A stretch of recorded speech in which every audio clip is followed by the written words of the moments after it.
Hollywood loves a surprise guest, just not that kind. A glamorous fundraiser in Los Angeles was meant to spotlight philanthropy, community, and carefully curated guest lists. Instead, the night detonated online after reports circulated that Meghan Markle appeared at the gala without a formal invitation, prompting whispers of an NFI moment that quickly overshadowed the cause itself. The spark? Comments attributed to entrepreneur and producer Grede, who, according to multiple attendees and social chatter, made it clear that Meghan's presence was a last-minute addition, if an addition at all. The phrase "not on the list" ricocheted across timelines, and suddenly Meghan was trending for reasons that had nothing to do with charity. As ever, critics claimed, Meghan seemed to gravitate towards smaller fundraisers where cameras outnumber commitments. The accusation, voiced loudly online, not proven, was familiar: show up, pose, smile, leave. Donations? Unclear. Photographs? Plentiful. To be fair, no public ledger confirms who gave what. But perception is a brutal currency, and the perception was that this appearance looked more opportunistic than altruistic. The optics didn't help. Observers noted a wardrobe that screamed thrown together, as if the invite, if it existed, arrived minutes before departure. The dress appeared ill-fitting, hastily hemmed, and paired with shoes that didn't quite belong. Hair felt off. Styling felt improvised. If this was planned, critics asked, was this really the best she could do?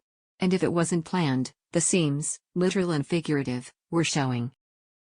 Several attendees speculated that Meghan filled a last-minute vacancy, a stand-in for someone else.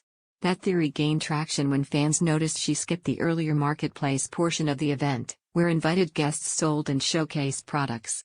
Odd, given her own brand's inventory needs. Stranger still if this was a carefully coordinated appearance. The event itself was billed as a street party-style fundraiser on the Paramount backlot, festive, relaxed, not a full-blown ball. Meghan, however, arrived with red carpet energy, leaning hard into star mode.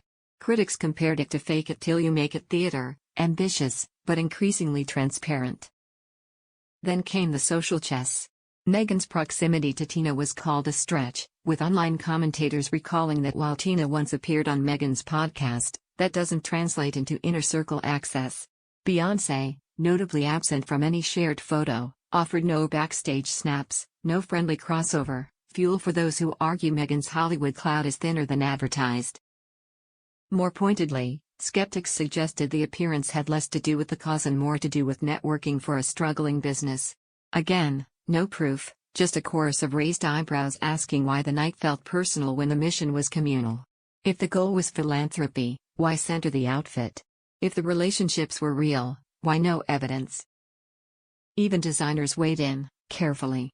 One quoted statement praised an intended silhouette while subtly distancing from the final look, reading to critics like diplomatic damage control.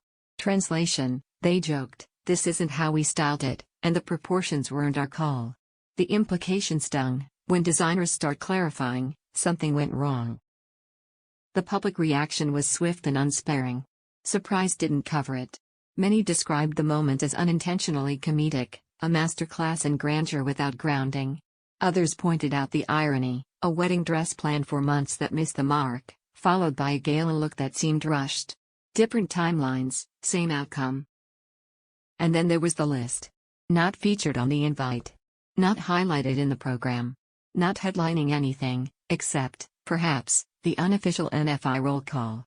For someone who reportedly cherishes titles, the absence was conspicuous. Madam Duchess nowhere to be seen.